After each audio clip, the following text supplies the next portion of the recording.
E aqui a gente funciona da seguinte maneira: às segundas-feiras nós temos palestra pública, das 8 até as 8h35, com um estudo sequenciado do Evangelho. E às quartas-feiras nós temos o estudo livre, das 8 até as 8h45, são 45 minutos de estudo, no qual o palestrante traz o tema. E hoje a gente tem o feliz retorno do nosso amigo Rubens Rocha, que vai falar para a gente sobre o céu da liberdade ou o inferno da condenação. Então vamos ouvir o que o Rubens tem para falar. O tempo é seu, Rubens. Muito obrigado, viu? Boa noite a todos. Que Jesus nos abençoe, que Jesus nos ilumine, que possamos todos nós, à luz do Evangelho de Jesus, ter uma noite de muito aprendizado, de muita reflexão, porque uma das finalidades da doutrina, uma das finalidades da palestra espírita é nos levar, nos promover à análise e à reflexão. O estudo da noite de hoje está em Mateus capítulo 6, versículo 12. É apenas um versículo que eu tenho certeza, muito conhecido de todos nós, mas quando a gente fala o capítulo e o versículo, muitas vezes a gente não se orienta, a gente nem sabe. No capítulo 5, Mateus capítulo 5, Jesus nos fala das bem-aventuranças. Bem-aventurados os aflitos, bem-aventurados os humildes, e assim ele segue. Depois que ele narra o poema, porque as bem-aventuranças é um poema moral, ele começa a nos explicar as bem-aventuranças. E quando ele chega no capítulo 6, no capítulo 6 de Mateus, ele, reunido com seus discípulos, eles fazem a ele um pedido. Senhor, nós notamos, nós observamos que quando o Senhor ora, o Senhor faz uma integração com o alto, o Senhor verticaliza, nos ensina a orar. E Jesus traz para todos nós um ensinamento muito profundo através da oração dominical. Na verdade, dominical não quer dizer domingo, vem do latim dominus, oração do Senhor. Então, quando nós falamos oração dominical, na realidade está se dizendo a oração do Senhor. E Jesus nos ensina: Pai nosso que estais nos céus, santificado seja o vosso nome. No capítulo 6, no versículo 12, Jesus então nos ensina: perdoa-nos nossas dívidas, assim como nós perdoamos os nossos devedores. E aí parece que há uma incoerência, parece que há uma inverdade, porque Jesus pede a Deus para nos perdoar. E a pergunta que nós fazemos é: Deus perdoa? Não, sim. Deus perdoa, sim ou não? Então Jesus nos ensinou algo desnecessário, totalmente inútil. Se Deus não perdoa, porque perdoar, ofender, para se perdoar é necessário ofender-se, e se Deus não se ofende, porque a ofensa é uma das imperfeições nossas, Jesus nos ensinou algo totalmente desnecessário. Por que nós devemos pedir perdão a Deus se Ele não se ofende? Então parece que há uma incoerência. Mas olha, Jesus diz: perdoa nossas dívidas como também perdoamos os nossos devedores. Se nós levarmos literalmente, o que Jesus está nos ensinando é pedir perdão a Deus, que assim nós seremos perdoados. Mas há um condicionante. Ele diz: como também perdoarmos. Então aí há uma condição. Quando Jesus nos ensina algo, em nenhum momento Ele nos ensina algo que não seja necessário e importante para as nossas vidas. Portanto, Jesus aqui está trazendo um ensinamento muito profundo para todos nós. E a primeira condição é Emmanuel, fazendo um estudo, uma análise, uma reflexão dessa passagem, ele nos ensina no Evangelho segundo Mateus, por Emmanuel, nas páginas 205 e 208, ele vai nos explicar por que é que Jesus nos colocou essa oração. Porque ele ensinou para todos nós essa oração. Mas Emmanuel começa dizendo que o céu da libertação, o inferno da condenação, em primeiro lugar, é uma questão de escolha. Viver no inferno ou viver no céu é uma questão de foro íntimo. É uma decisão íntima e pessoal de cada um. Há um tempo atrás, na antiguidade, um rei muito sábio, muito inteligente, que tinha uma das bibliotecas mais ricas de todos os reinos. Ele era um homem estudioso, um filósofo, um profundo conhecedor. Um dia, ele estudando a sua biblioteca, ele parou diante de uma reflexão, de uma incógnita. Ele chegou a essa indefinição: onde é que fica o céu e onde é que fica o inferno? Onde é que fica o céu e onde é que fica o inferno? Era essa a questão, a pergunta que ele insistentemente fazia. Desceu todos os seus livros da biblioteca, que eram livros raros, antiguíssimos, de filosofia, de ciência, dos grandes saberes da humanidade, e ele começou a pesquisar e buscar aonde é que estava o céu e onde estava o inferno. Depois de muito pesquisar e não encontrando resposta, ele resolveu reunir as pessoas mais inteligentes, mais sábias do seu reino. Porque o rei, ele tinha duas características muito importantes. Primeiro, que ele valorizava o conhecimento, a sabedoria, o saber. Portanto, ele trazia para o seu reino as pessoas mais inteligentes, as mais cultas, não importando em que reino ela habitava. Então ele reuniu todos eles e queria saber, fez a seguinte pergunta: vamos, me digam, vocês que são as pessoas mais inteligentes, mais cultas do meu reino, me digam onde é que fica o céu e onde é que fica o inferno. Fez-se um silêncio assustador. O rei deu um sinal e os seus guardas circundaram a sala. E ele, então, já com a outra característica, uma era o saber, a outra era a violência, a outra era o orgulho, o egoísmo, a raiva, a belicosidade, o desejo de agredir. Ele, então, se exaltando, perguntou: vamos, vocês que são as pessoas mais sábias, mais importantes, as mais inteligentes do meu reino, vamos, me conte, onde é que fica o céu e onde fica o inferno? Elas não sabiam. E então ele falou: vou contar até 3. E se vocês não me responderem, eu sacrificarei a todos, ou condenarei ao calabouço. Ele levantou a mão e ele disse: vou contar até 3. E se vocês não souberem, vocês sabem as consequências.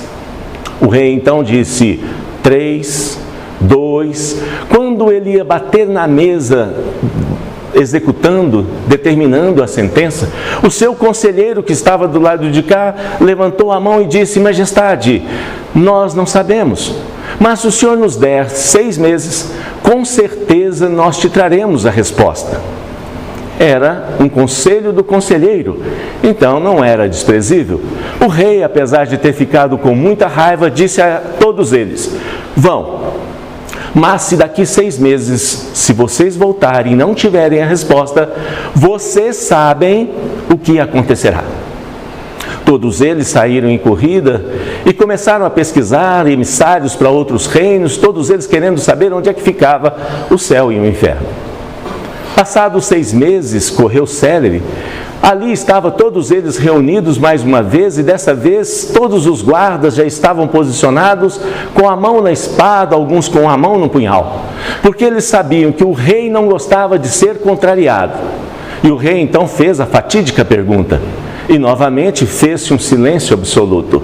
O rei então dessa vez inovou: vou contar de 1 a 3, e se vocês não souberem a resposta, vocês sabem o que vai acontecer. Nesse instante o rei disse: 1, 2, e quando ele ia executar, dar a sentença, o seu conselheiro mais uma vez disse: majestade, realmente nós não conseguimos descobrir onde é que fica, mas nós descobrimos que tem um velho sábio distante aqui do reino, que ele tem a resposta. O rei percebeu que ali havia uma artimanha, havia sim uma esperteza do conselheiro, e ele então resolveu mandar selar 2 cavalos, subiu nesses cavalos e saiu em disparada, na procura do velho sábio. Durante a caminhada ele percebeu que era preferível sacrificar um do que sacrificar todas as pessoas inteligentes do seu reino, porque se ele sacrificasse todos eles, ele ficaria enfraquecido. Ele teria força, mas não teria inteligência. Então ele saiu em disparada, encontrou um casebre muito pobre, muito simples, muito humilde. Foi chegando, foi invadindo, bateu a mão na porta, entrou, viu aquela pobreza. E aí um rapaz, um senhor que estava atrás dele disse: quem é você que ousa invadir a minha casa? E ele, cheio de arrogância, de orgulho, virou e falou assim: você não sabe quem eu sou? Eu sou o rei, eu sou o dono de todas as terras. Quem é você que ousa, disse o sábio, invadir a minha casa sem a minha permissão? Era demais para o rei. Ele arrancou do punhal, foi em direção ao sábio, colocou o punhal na garganta dele e disse: andei de muito longe para descobrir a resposta para uma questão. Vamos, me diga, onde é que fica o céu e onde é que fica o inferno? O sábio olhou dentro dos olhos dele, com tremenda complacência, compaixão, misericórdia, e disse: majestade, aí mora o inferno. O rei parou, pensou, refletiu, e naquele momento, sustentando o olhar do sábio, ele percebeu que ele era orgulhoso, vaidoso, egoísta, todas as coisas negativas que até então tinham feito com que ele sofresse na vida. E ele então deu um passo atrás, percebeu que o sábio estava ensinando que ele era orgulhoso. Ele abaixou a cabeça, sentou-se e disse: agora me conte, onde é que fica o céu? E o sábio, olhando para ele: majestade, aí está o céu, na humildade, na bondade, na misericórdia, no perdão. A primeira reflexão que Emmanuel e Jesus nos traz na noite de hoje é que nós podemos viver no céu nos libertando da mágoa, do ressentimento, do ódio que ainda invade em todos nós por qualquer ofensa ou por grandes ofensas, ou viver no inferno da condenação, do ódio, da raiva, da mágoa. Essa é a primeira reflexão.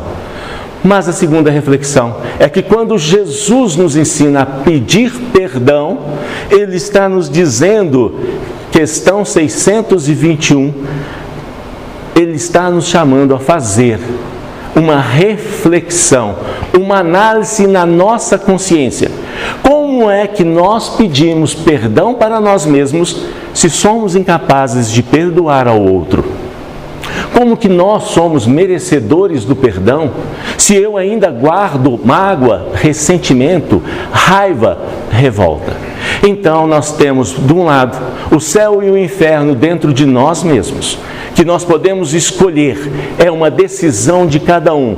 Em segundo, Jesus nos ensinando que perdoar as ofensas é uma questão de consciência, que quando nós perdoamos o outro, nós saldamos o débito com a nossa consciência, porque quem de nós não pode assegurar que nunca ofendeu, que nunca magoou e que nunca jamais ofenderá ou magoará?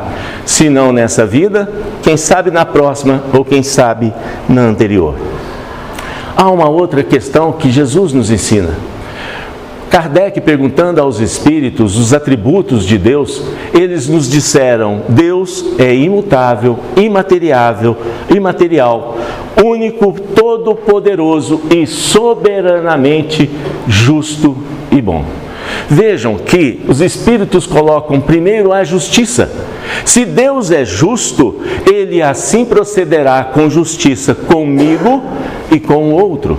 Porque nós ainda, na nossa condição de espíritos imperfeitos, nós alternamos a agressão, assim como nós recebemos a agressão.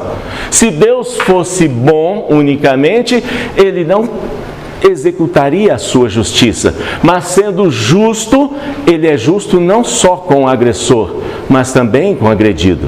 Não só com o agredido, mas também com o agressor. Não só com o ofendido, mas também para com o ofensor. Sendo Deus, sendo justo e bom, assim Ele procede com justiça e bondade com todos nós. O Emmanuel nos chama a uma reflexão importante, que a nossa dificuldade em perdoar as ofensas que nos fazem está intimamente ligada com o nosso orgulho, com a nossa vaidade. Mas Emmanuel diz o seguinte, que quando nós perdoamos, isso não quer dizer que eu esteja concordando com o erro. O errado continua sendo errado, estando errado, mesmo eu tendo perdoado. E muitas vezes a nossa dificuldade de perdoar o outro é que nós achamos que o fato de eu perdoá-lo isentará das responsabilidades e das consequências dos seus atos. O Emmanuel diz o seguinte: enquanto alimentamos o mal em nossos pensamentos, palavras e ações, estamos sob choques de retorno das nossas próprias criações dentro da vida. Há muitos irmãos, e eu já passei por essa experiência, não tenho vergonha de dizer porque foi um grande aprendizado. O Emmanuel está dizendo, enquanto alimentamos o mal em nossos pensamentos, palavras e ações, quantas vezes nós somos ofendidos, agredidos e ficamos remoendo, ficamos ressentindo. Meus irmãos, eu tive uma experiência muito dolorosa. Confiei muito em um amigo meu e ele me decepcionou. Durante um mês seguido, eu não dormia e não comia. Vejam que eu já voltei a comer. Mas eu ficava pensando, alimentando aquela mágoa, aquele ressentimento, aquela decepção, aquela quebra de confiança. Um dia eu levantei, fui fazer caminhada e eu estava caminhando, remoendo, ressentindo, sentindo de novo aquela quebra de confiança. E eu estava andando, refletindo, falei, poxa, mas eu confiei tanto, eu me dediquei tanto a essa pessoa, e essa pessoa, um amigo que se dizia verdadeiro, sincero, decepcionou-me tanto. Eu andei durante 54 minutos. Quando eu estava chegando em casa, coloquei a chave na fechadura, uns versos de Cassimiro Cunha veio ao meu ouvido. Tenho certeza que foi meu anjo guardião que me assoprou.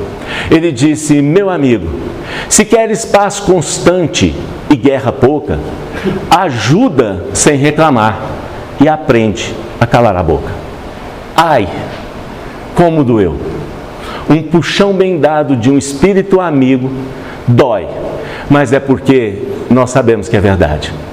Eu estava alimentando o mal através dos meus pensamentos, através das minhas palavras, atitudes, ações, porque eu não esquecia e eu estava enfermando. Então ele disse, meu amigo, se queres paz constante e guerra pouca, ajuda sem reclamar e aprende a calar a boca. Ele estava dizendo, silencia os teus pensamentos, pensa nas coisas boas, nas coisas divinas. Emmanuel está nos dizendo que as dores que recebemos são a colheita dos espinhos que arremessamos. Agora ou amanhã recolheremos sempre o fruto vivo de nossa sementeira. E aí eu comecei a pensar diante dessa situação, se não teria sido eu o causador da desavença. Se não teria sido eu o causador, se não teria sido eu aquele que desrespeitou. E aí a gente fica frente a frente com a nossa realidade. E quando nós enxergamos, diz Joana de Anjos, a nossa sombra, aquilo que não percebemos e aquilo que não conhecemos, e principalmente as nossas imperfeições, quando nós reconhecemos as nossas fraquezas, as nossas fragilidades, as nossas imperfeições, o nosso orgulho, a nossa vaidade, o nosso egoísmo, fica para nós mais fácil em lidar com a fraqueza do outro. O Emmanuel então nos diz que só há uma lei capaz de resolver toda a questão. Emmanuel nos diz que quando nós odiamos, quando nós nos ofendemos, magoamos, nós nos algemamos àquele que nos agrediu. Da mesma forma é verdadeira.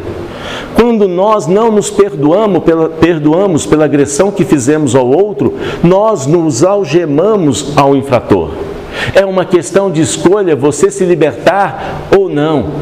Em nossas reuniões mediúnicas, em muitas oportunidades, o espírito que comparece é aquele que agrediu alguém no passado. Ele já se arrependeu, já veio o remorso, ele já se reconstruiu, reparou, e é ele hoje, o agressor de ontem, que vem dar a mão àquele que foi agredido, porque ele estacionou no tempo devido à raiva, à cólera e o ressentimento. Emmanuel diz para todos nós que enquanto falhamos com as leis de amor que nos regem, estamos sujeitos com a lei da justiça. E quando é que precisamos perdoar? Emmanuel diz, quando o suco adocicado da confiança se nos azeda o coração. Aqueles que estão próximos de nós, aqueles que nós confiamos, aqueles das nossas famílias, são aqueles que vão nos ofender e magoar. Não porque eles queiram propositalmente, mas em muitas das vezes é porque eles ainda são espíritos imperfeitos, assim como eu, assim como nós. Se uma pessoa me dá uma fechada, buzina aqui de fora, eu não sei quem é, eu não vi, eu nem guardo. Mas se é uma pessoa do nosso âmbito, da nossa família, um amigo do trabalho, o Emmanuel diz para todos nós que aí fica mais difícil, mas não impossível de se perdoar. Mas são exatamente esses que precisam do nosso perdão. E é ele, Emmanuel, que também diz que quem fere a outrem encarcera-se nas consequências lamentáveis da própria atitude. Então, o reajustamento não compete a nós, compete à lei. Ele feriu não a nós, a lei. E ele vai ter que se reajustar com a lei. E qual é a lei? A lei de amor. Emmanuel então fala mais uma vez para todos nós que quem deseje, pois, avançar para a luz, aprenda a desculpar. Se está difícil perdoar, comece desculpando. Ele não sabe o que faz, ele é ignorante, ele não sabe, ele desconhece Jesus. E ele diz, infinitamente, porque o céu da liberdade ou o inferno da condenação residem na intimidade da própria consciência. Então, o que nós precisamos aprender é que nós precisamos nos libertar. Mas como nos libertar? Só o amor. É através do amor que todos nós conseguiremos nos libertar, nos tornarmos livres das paixões que nos mantêm prisioneiros do ódio, do ressentimento, do passado, da presente mágoa, do agora. E é ele, Emmanuel, que nos chama a reflexão como perdoar. 70 vezes 7. Uma senhora de nome Dona Maria, certa feita me contou a sua história. E ela disse que quando ela tinha 15, 16 anos, ela morava numa pequena cidade do interior, muito pobre, em que as pessoas tinham uma dificuldade muito grande financeira. E ela, 15, 16 anos, chegou o momento de casar. E naquele momento ela, como moça jovem, bonita, prendada, era a moça mais requisitada ali da sua cidade. Os rapazes passavam debaixo da sua janela, cortejando. Vocês sabem o que é cortejar? É paquerar hoje. Então os rapazes passavam lá, ela olhava, eles passavam para lá, passavam para cá, nenhum despertava nela qualquer sentimento. Até que um dia um jovem magrelo, alto, mais de 1,90 m, tão magro, mas tão magro que ele andava encurvado, com o rosto cheio de espinha, o cabelo grosso, passou por sua janela. Quando ela olhou para aquele rapaz, ela pensou, nossa, mas que homem feio! Nunca vi um homem mais feio do que esse. Mas quando seus olhares se cruzaram, ela percebeu que aquele homem seria o homem com quem ela permaneceria o resto da sua vida. Era o homem com quem ela desejava casar, ter uma casa, constituir uma família, ter filhos. E eles começaram então, vocês sabem o que é flertar? Ela me disse, no tempo dela a gente flertava, era quando ele passava, a gente trocava olhares, depois nós nos encontrávamos na pracinha, no coreto, nós meninas andávamos pela direita, os rapazes andavam pela esquerda, e assim a gente flertava, até que depois de 6 meses ele criou coragem, foi até a casa do meu pai e pediu para que eu pudesse namorar com ele. E o namoro naquele tempo era ele de cá, ele de lá da cerca, eu de cá, eu dentro de casa, ele de fora, até que nós ficamos noivos, e aí sim, nós podemos apertar a mão um dos outros, até que nós resolvemos casar. E aí eles resolveram casar e foi uma festa. A família é muito pobre, eles não tinham aonde morar, e cada um dos seus familiares, cada um deu um pedacinho de terra. E eles foram juntando aquele pedacinho aqui, aquele outro ali, um deu uma galinha, um deu um porco, e assim eles começaram a vida deles. Ela cuidava da casa, cuidava da galinha, do porco, e ele na roça, na lida, de sol a sol. O tempo passou e ela descobriu-se grávida. E aí eles perceberam que precisava trabalhar ainda mais, e eles trabalharam ainda mais. Veio o segundo, o terceiro, o quarto filho, 2 homens, 2 mulheres, e eles encheram-se de felicidade até que os filhos começaram a crescer e precisaram ir para a cidade para estudar. Eles compraram um pedacinho, um terreno dentro da cidade, começaram a construir uma casa, e ali ela percebeu que precisava trabalhar ainda mais, e ela começou a fazer bolo, pão de queijo, broa, para vender. E assim os filhos foram para a escola, eles cresceram, até que os filhos precisaram ir para a universidade, para a cidade grande, e eles trabalharam mais ainda de sol a sol, de domingo a domingo, sem férias.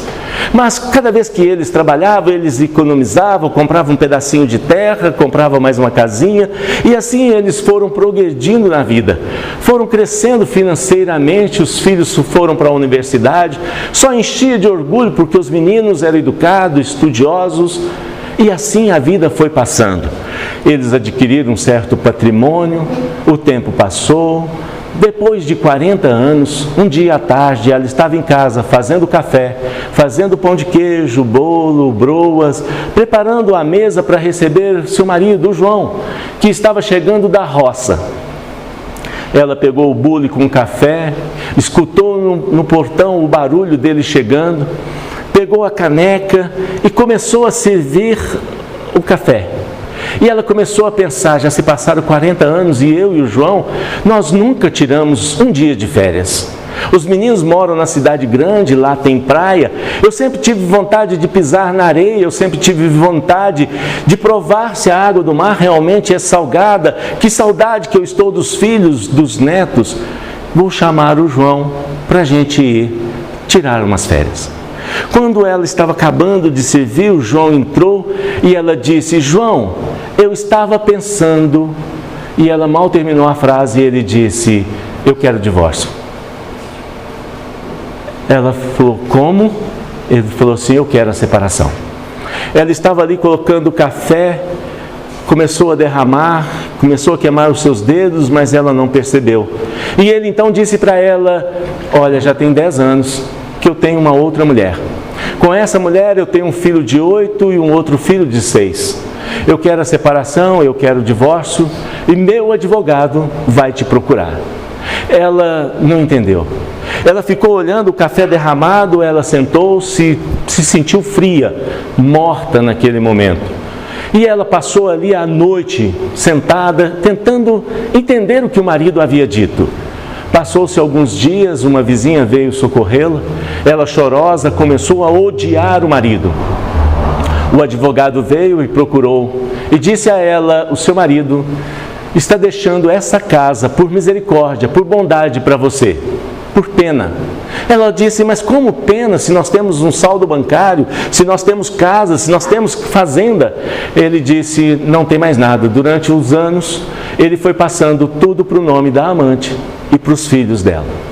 Ela queria morrer, e a partir daquele momento ela odiou como jamais odiou alguém na vida. Odiou tanto, mas tanto, que ela começou a sentir uma dor, e quando descobriu, ela estava com câncer. a raiva, o ódio havia causado nela um câncer profundo. A sua vizinha, amiga espírita, levou-a até o hospital, fizeram os exames, começou o tratamento, e a bondosa e generosa amiga levou até o centro espírita para que ela começasse o tratamento espiritual. Ela começou a fazer o tratamento medicamentoso com a água frutificada, passe, e ela se inseriu no trabalho do bem. Começou a costurinha, começou a fazer sopa, mas tinha uma coisa dentro do centro que ela não gostava de jeito nenhum. É porque espírita tem um negócio de vai começar uma sessão, vai começar um trabalho, ele reza. Vai encerrar, ele reza. E quando começava, Pai nosso que estais no céu, quando chegava, perdoa as nossas dívidas, ela falava, isso não, jamais eu o perdoarei. E isso a incomodava. Mas ela era uma trabalhadora, perspicaz, forte, persistente. Mas um dia ela compareceu ao centro, no dia do tratamento, chegou em casa, fez uma prece, fez o culto do Evangelho, bebeu o seu remedinho, a água fluidificada, energizada, e naquele dia ela sentiu um cansaço muito grande. Há muito tempo que ela não tinha sono, há muito tempo que ela não dormia uma noite inteira. Naquele dia ela deitou-se e ela, assustada, viu que o seu corpo flutuava e ela olhava o outro corpo lá. Ela não entendeu como que um corpo podia flutuar e o outro permanecer ali. E ela foi levada a um plano muito bonito. Ali as flores eram mais verdes, as flores mais perfumadas, os pássaros cantavam com mais beleza. E ali ela se juntou a outras pessoas e começou uma palestra. Um espírito superior desceu dos planos sublimares e começou a falar a respeito do perdão. E começou a falar da importância do perdoai 70 vezes 7. E aí ela disse, mas para Jesus era muito fácil.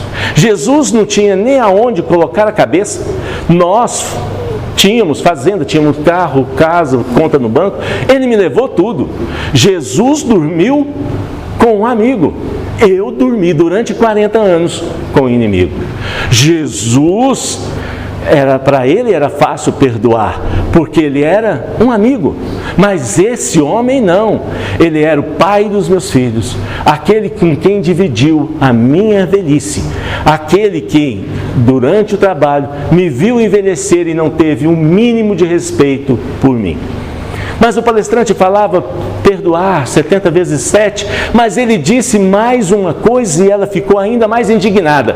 Ela ficou tão indignada, mas tão indignada, que ela despertou. E ela ficou tentando lembrar o que é que o palestrante tinha dito, além dos 70 vezes 7, que havia magoado, que havia causado tanta revolta nela. Mas ela não conseguiu. Ela estava se sentindo muito só, os filhos ligaram e disseram, mãe, domingo que vem é dia das mães, nós estaremos com a senhora. E ela então encheu-se de felicidade, porque a solidão estava doendo muito. Na sexta-feira, ela começou a fazer as quitandas, porque mãe é assim, né? Quando o filho mora fora, acha que ele passa fome. Então chega, tem que fazer bolo, pão de queijo, e ai do filho se não comer. E ela começou a fazer aquela mesa farta, os 2 filhos chegaram com as noras, as 2 filhas com os genros, netos, a casa encheu-se de euforia, eles deitaram, dormiram, no outro dia foram jogar futebol, foram jogar vôlei, reuniram na casa dela, fizeram churrasco, passaram o dia ali no sábado comemorando e ela feliz, porque a sua casa estava cheia, a sua casa ganhou vida mais uma vez. Ela foi deitar, porque ela sempre dormia por volta das 8 horas, mas ela estava cansada, mas estava feliz. No outro dia, ela levantou 4, 5 horas da manhã, e o que ela começou a fazer? Bolo, pão de queijo, broa, o que cada um deles gostava. E casa onde tem menino pequeno não dorme até tarde, porque os meninos começam a pular da cama, e aqui como tem energia. E eles começaram a pular e sentar em volta da mesa, em volta da mesa tomando café.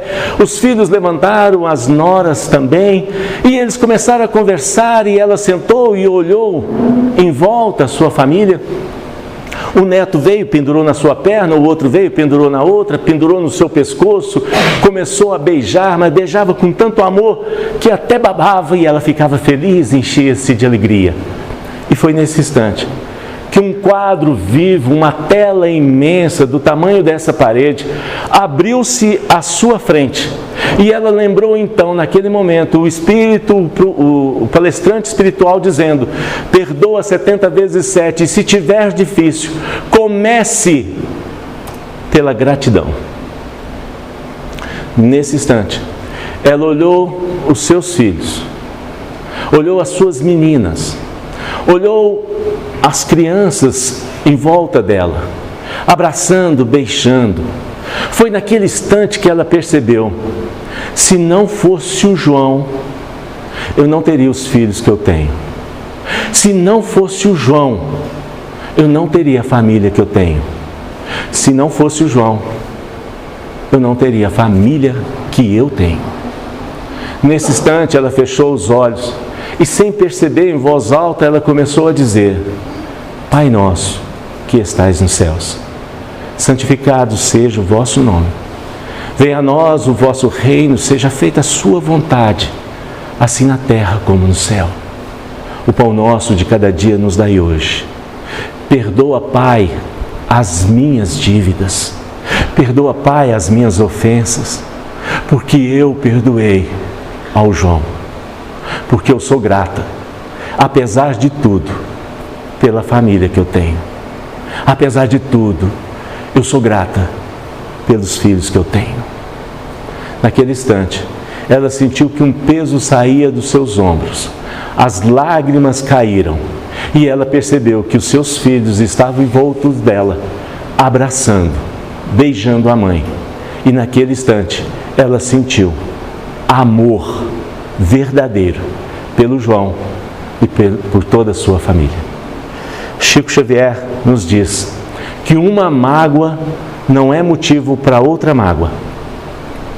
Uma lágrima não é motivo para outra lágrima. Uma dor não é motivo para outra dor.